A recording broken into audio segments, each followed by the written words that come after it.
खड़े हो खड़े हो खड़े हो के यहाँ आओ, वहाँ खड़े हो गए ऊपर।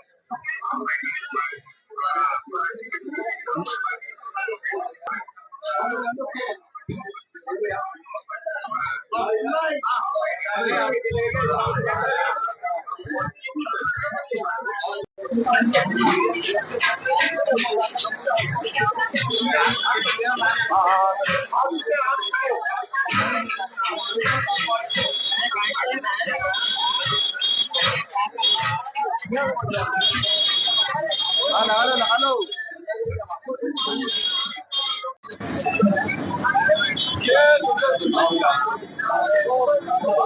2024 में वक्फ अमेंडमेंट बिल को लाया गया, जिसका के विपक्षी पार्टियों के साथ साथ एनडीए सरकार में शामिल दलों ने भी विरोध किया।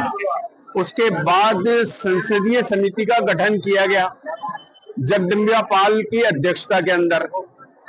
लगभग इसमें जहां तक मेरी जानकारी 40 से 42 लोगों को शामिल किया गया, और जब लोगों ने अपनी राय उसमें दी तो सरकार ने विपक्षी लोगों की राय को दरकिनार करते हुए ये बिल को वापस जैसी स्थिति थी वैसी यथास्थिति कायम करते हुए वापस ले आई। आज 2025 के अंदर जब ये अमेंडमेंट बिल लाया जा रहा है, इसके अंदर किसी भी प्रकार का कोई संशोधन नहीं किया गया पूर्वोत्तर की भांति। सिर्फ इसके लिए संसदीय समिति जो बनाई गई थी उसमें विरोध या सुझाव देने वाले लोगों को ना विरोध माना गया ना सुझाव माना गया। आज स्थिति ये है कि एनडीए के अंदर घटक दल जो शामिल है वो भी अघोषित तरीके से इस बिल का समर्थन कर रहे हैं, जबकि पूर्व में उन्होंने ही विरोध किया था संसद में और सुझाव ये दिया था कि संसदीय समिति को भेज दिया जाए। जब संसदीय समिति में भेजा गया, जो दूसरे दिगर अपराधों ने इसमें जो विरोध किया तो उसको तो शामिल करना ही चाहिए था ना। जब शामिल करना ही नहीं था तो ये किस प्रकार की इन्होंने बनाई, और बनाने के 50 हफ्ते के बाद किसी प्रकार को कोई निर्णय नहीं, जितना स्थिति आज भी कायम है। आज भी टीडीपी, जनता दल यू, चिराग पासवान और छोटे जो दल हैं वो सब के सब जो है इनके साथ हैं।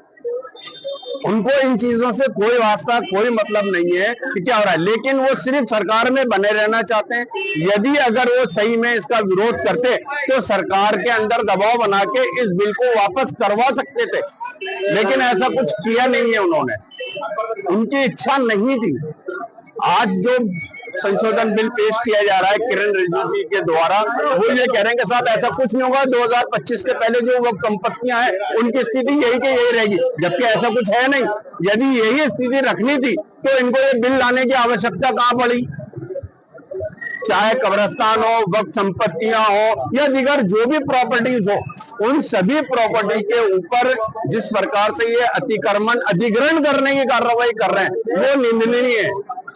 अजमेर मुस्लिम समाज इस बात का विरोध प्रकट करता है कि इस बिल को यदि लाया गया तो ये सभी मुसलमानों के खिलाफ है। पूर्वोत्तर सरकारों ने भी संशोधन किए, लेकिन इस प्रकार के कोई भी निर्णय नहीं लिए जो आज लिए जा रहे हैं।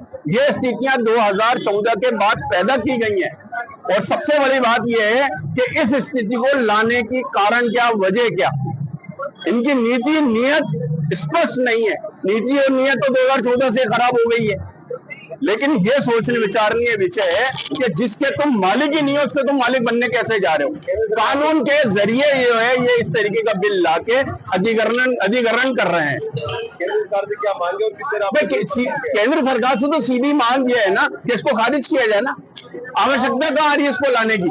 व्यक्ति विशेष को खुश करने के लिए इस प्रकार के काम हो रहे हैं। व्यक्ति विशेष में आप समझ रहे हैं, सरकार जिन लोगों को ऑब्लाइज आज तक करती आई है उन्हीं लोगों को कर रही है जी। भाई ये निर्णय बाद में लिया जाएगा कि आज संसद में पेश होने वाले बिल पे क्या निर्णय होता है, कौन कौन सी पार्टियां जो है उसमें समर्थन करती हैं और कौन कौन सी पार्टियां ऐसी है जो वोट तो लेती हैं लेकिन 20 मतदार में मुसलमानों को छोड़ देती है। जो काम नीतीश कुमार जी कर रहे हैं चंद्रबाबू नायडू कर रहे हैं। चंद्रबाबू नायडू एक जगह तो बयान ये देते हैं कि मुस्लिम संपत्ति को किसी भी प्रकार का कोई नुकसान नहीं होगा, ये मैं गारंटी देता हूँ। लेकिन आप सार्वजनिक तौर पर तो गारंटी ले रहे हो, संसद में क्यों उसका समर्थन कर रहे हो? ये दोगली नीति नहीं चलेगी और ये मुसलमानों को समझना होगा।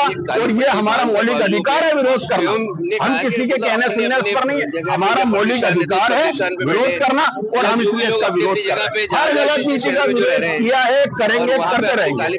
इफ्तिखार हुसैन सिद्दीकी। एक्चुअली में क्या मांग है, कहाँ तक आपने काली पट्टी बांध भाई आज ये 2024 में जो वक्फ एक्ट गवर्नमेंट लाई थी उसे लागू करने की कोशिश कर रही है केंद्र सरकार, उसके विरोध के अंदर हम एक शांतिपूर्वक विरोध कर रहा है काली पट्टियां बांधकर, ताकि आप लोगों के चैनल के द्वारा हम केंद्र सरकार को ये बताना चाहते हैं कि इस काले बिल को जो वक्फ एक्ट के खिलाफ लेके आना है इसे वापस लिया जाए। इससे हमारे लोगों के, जो हमारे बुजुर्गों ने राह खुदा में जो जमीनें वक्फ करी थी, उसको सीधा उस जमीनों का सीधा फायदा भू माफियाओं को पहुंचेगा। तो आज हम बिल्कुल शांतिपूर्वक काली पट्टी बांधकर इसका विरोध कर रहे हैं। कहाँ से शुरू कर रहे हैं? ये हथाई अंडरकोट से शुरू होगी और आगे त्रिपुरा गेट, निजाम गेट तक इसको जारी रखेंगे। सभी दुकानदारों को काली पट्टियां बांधेंगे, सभी जायरीनों को दुकानदारों को काली पट्टी बांधेंगे और बिल्कुल शांतिपूर्वक इसको एतराज दर्ज करा रहा हूँ। हमारा अब्दुल नईम खान, समाज सेवी।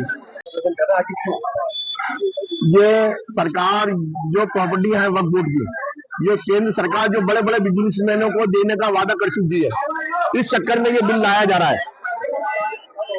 और हम ये नहीं चाहते कि हमारी प्रॉपर्टी किसी के पास जाए।